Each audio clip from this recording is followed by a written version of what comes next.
Hello, everyone. Welcome to Frank Analysis. I'm your host, Franco. We're going to talk about Craig Murray and how this case, what this means for journalism and what it means for free speech, as well as how this affects independent media in the future, and how this affects you and how you get your information. But first, please make sure you hit that like button. It really helps with the algorithm. And subscribe to this channel so you can help independent channels like this grow. And of course, share this video so you can get this out to as many people as you can, and we can have a more informed world. So Craig Murray is the former British ambassador for Uzbekistan. He is a friend of Julian Assange, and he was covering the court case that Julian Assange was going through earlier this year. And he is a journalist turned blogger. He revealed information that embarrassed the UK government, and then he was sought after by them. This is back in 2004, in which he released information about the MI6, the British intelligence, and how they were able to obtain information via torture. And they don't want that information getting out there. So what he's being charged for now is for something called Jigsaw Identification. And I'll explain that in a bit, but I just want to first say how this is the first time that someone in the UK has been charged in contempt of court in 70 years in Scotland. And overall in the UK, it's the first time in 50 years. Now, Jigsaw Identification is when, let's say you write an innocuous article that has nothing to do, you're not revealing a source. It has nothing to do about your source, but there may be, some clues that are put in there, not on purpose, but there's some clues there that somebody can use to be able to identify who your source is for another article that you wrote. And then let's say the reader also watches a news segment in which they are able to obtain another clue. And then they watch a TV segment and then they get another clue. And then they put all these pieces together and then they're able to identify a source. Now, if you wrote that innocuous article, you can get in trouble. Legally, you could get in trouble. You can be put in jail. And that is what Craig Murray is being charged with. Now, Richard Mehers talked about this in his video when he talked about Craig Murray. And I wanted to share this with you guys here and for the people who have not seen it. So this is on craigmurray.org. The Twitter page, and it writes that the polling was conducted by panel base as an extra question in one of their standard Scottish opinion polls. I paid for the question, but there was no mechanism by which I could affect the results. It showed Danny Gravelli as by far the biggest source of identification. And what it writes here in these results is that the finding is stunning. 8% of the adult population of Scotland believe they know the identity of one or more of the failed accusers. That means over 350,000 people know or believe they know identities. Of these, 74% learned the identities from TV and newspapers. 29% learned from independent website or blogs. 19% learned from friends or contacts. You could, of course, learn from more than one source, so this adds to more than 100. So what this is showing us is that people are able to identify a source more so significantly from mainstream outlets, like from newspapers or the TV, than they can from independent journalists like Craig Murray. So then why don't, if the UK government wants to be consistent, why aren't they going after mainstream pundits or mainstream journalists? Well, it's because those people are not a threat. They are propagandists for corporations and for the state. Craig Murray is not. He exposes these people. And that's more so what independent journalists, they're not compromised. A lot of it, we're not bought off by these corporations that we're supposed to be exposing. We expose those corporations and then they see that as a threat. Or we expose the state who commits war crimes, and we talk about how they're committing war crimes. And, more people become aware and they want things changed. They want a government that's more representative of the people. But these people in power don't want that. They don't want to actually represent us, the people. They want to keep things as they are. Going after countries in the global south, stealing their resources, enriching their donors.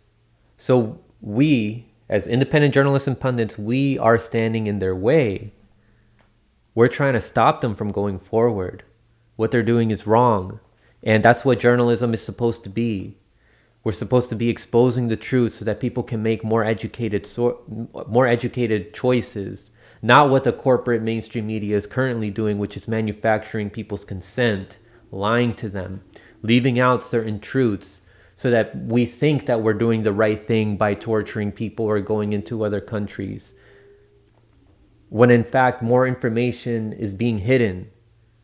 It's being hidden how what our states do, the UK and the US, is illegal under international law. And it's also not just illegal. What's more important is that it's morally wrong.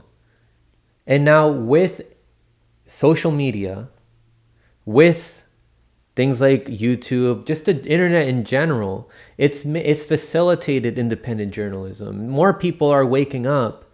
And so the UK and the US have to go through more loopholes now also to try to come after people who are exposing them.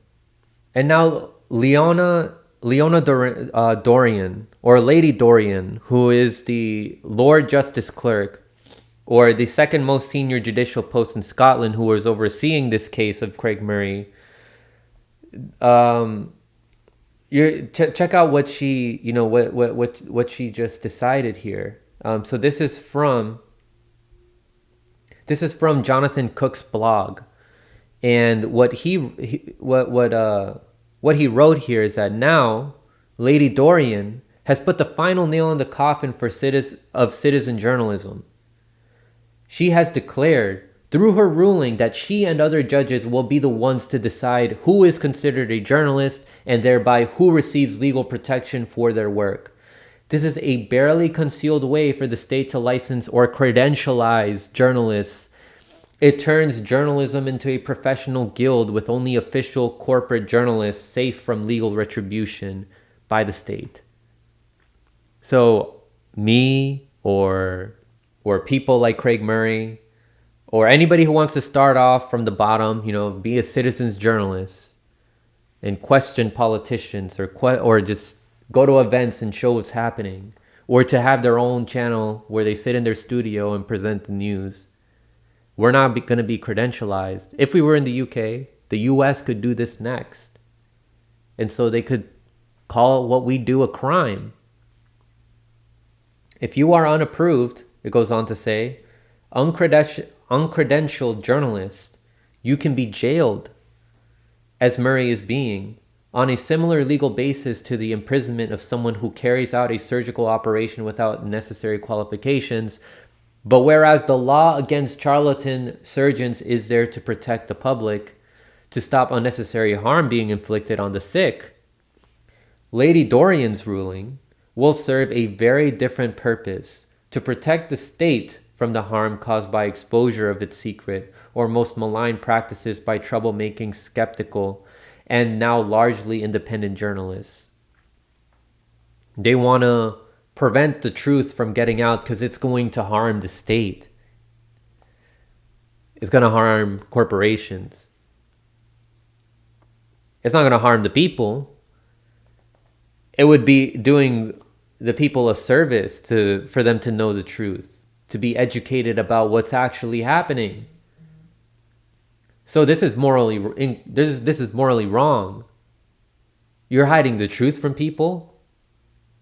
They have an authority of what the truth is. These are a small group of people. They don't have authority over what the truth is in reality. They don't, but they're trying. And they're trying to manipulate what the truth is in society. Now, one thing I want to note that's also written here is how they see social media as dangerous, because it's through social media that can help independent channels, independent journalists grow. We can increase our following that way by using these popular social media avenues. Now, what's unfortunate is that these popular social media avenues like Twitter, Facebook, Instagram,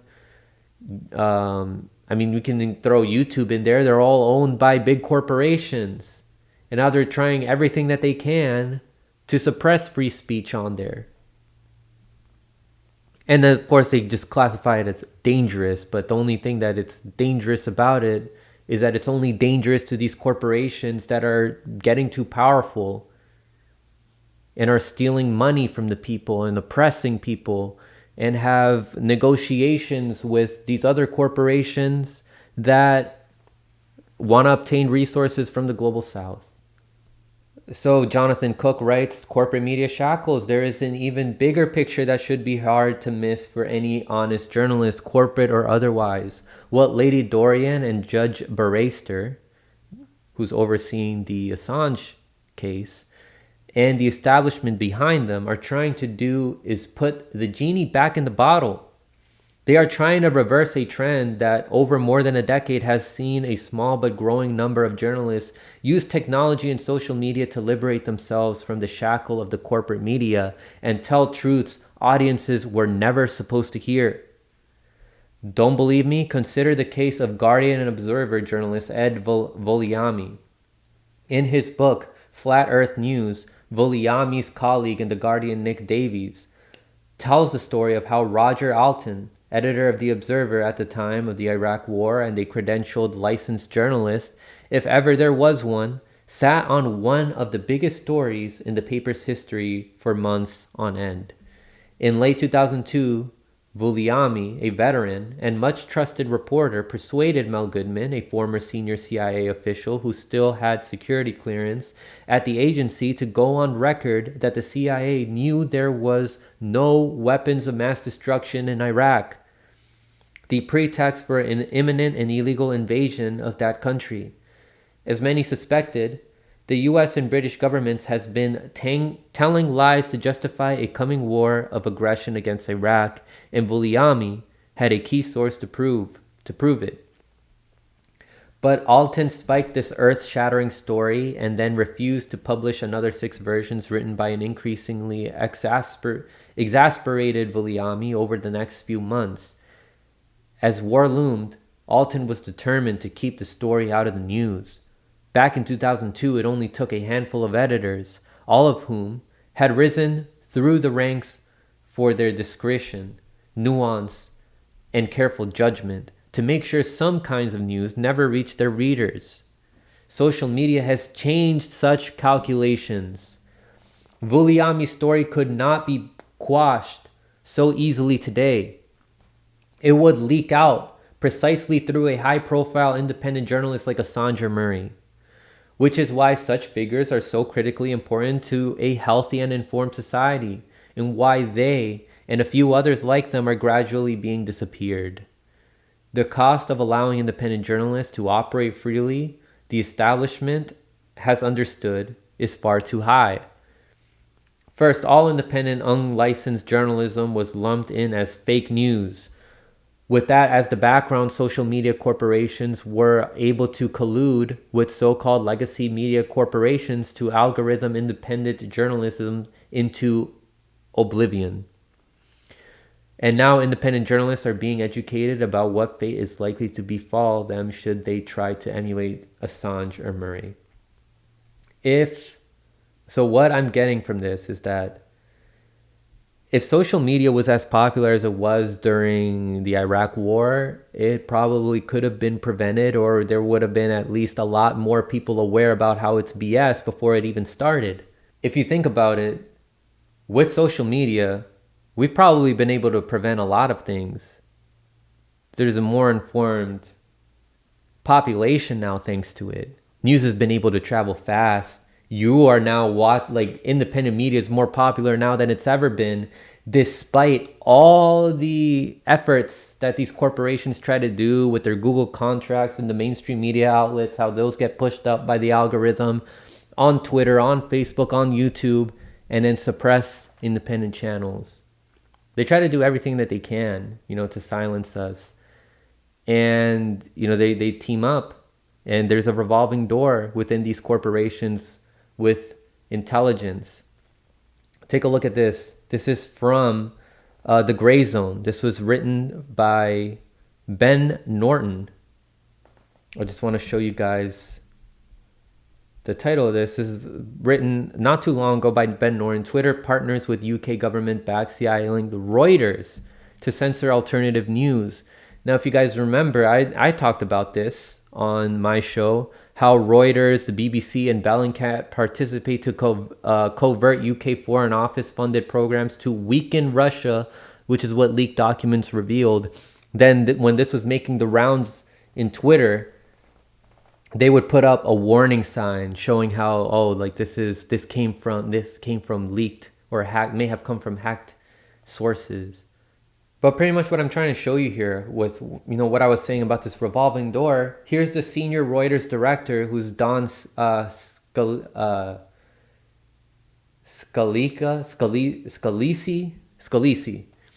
She was a CIA officer for 33 years. Her job now is advocating Thomas Reuters' ability to meet the disparate needs of the U.S. government. You see, these public-private partnerships is what was heavily discussed also in Event 201. Now, if you don't know what Event 201 was, I recommend you guys to check it out.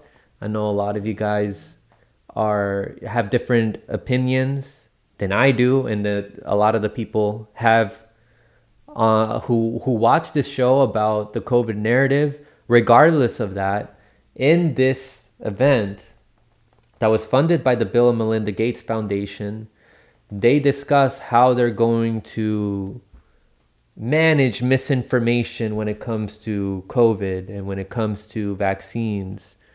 It's not like it's up to you whether to decide that it actually is misinformation or not. But regardless of that, they were still talking about how they were going to censor this misinformation. Now, this is Avril Haines. She's now Biden's director of intelligence. She's in his administration. And listen to what she was saying. Thank you. Avril? I very much agree with that. So, I think I agree with a lot of what's been said. I just add to it maybe by saying that I think one of the things we want to do is work with telecommunication companies to actually ensure that everybody has access to the kind of communications that we're interested in providing, because that's going to be critical for dealing with, obviously the explosion of the disease. And then another issue, I suppose, is just through that, if you have a trusted source, I believe in the idea that we shouldn't be trying to control communication, but rather flood the zone, in a sense, with a trusted source that then is influential community leaders as well as health workers, as Brad noted, and others. All right. So I'm glad that this is happening in the video that I was showing here, like in my video. Like you see how they put these like little notifications now over here, like here it says where you can get your COVID-19 information. You can get that from the CDC. And then over here there's like, since I talk about elections, since I had Biden in my title back in November, it was around the time during the elections. Here's a link here for people to click on, and then it takes you to this government site here. But also who they're teaming up with is AP. That's what was being discussed here in Ben Norton's article. And, the AP has been wrong about the Bolivian elections. They've been wrong about a bunch of elections in the global south.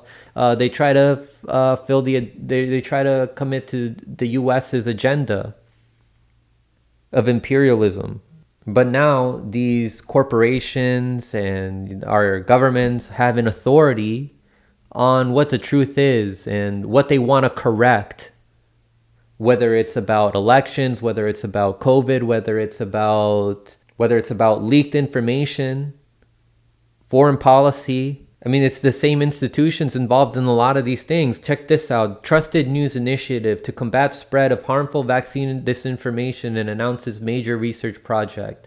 So this is telling us here who was teamed up here. Their partners currently within the TNI are AP, AFP, BBC, CBC Radio Canada, European Broadcasting Union, Facebook, Financial Times, First Draft, Google, YouTube, The Hindu, Microsoft, Reuters, Reuters Institute of the Study of Journalism, Twitter, and The Washington Post. Jeff Bezos, Bill Gates, Adam Schmidt, all these people own these outlets. Like, it's these billionaires that are trying to control the narrative here. The TNI, it even went as far as to censor Dr. Robert Malone, who's the inventor of the mRNA vaccine. And I discussed this in an interview with him, in which you can find on Rockfin. Like, you can see more information about that, how he got censored and booted off of LinkedIn. And he got booted from there because he was challenging some of the information that was being discussed on Reuters and some other mainstream sources.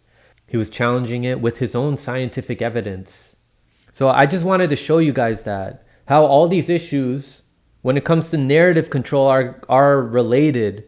And it's the same people who are involved. They're really afraid of us. The best thing we can do is try to organize with the time that we have, because they may go after, all these online communities as well, where people exchange information. For the time being, try to get to know some people in these online communities. You can join my Discord, or you can join the Discord of other independent content creators. Get to know some people there. You will find people who live close to you, and you guys can organize on the ground. Online communities translate into on the ground communities. That's something that I say on my show, and we discuss solutions every Thursday with my audience. I promise you, you will become more informed if you join these online communities. But I also just want to say, free Craig Murray, free Julian Assange. Thank you guys so much for watching, and stay informed.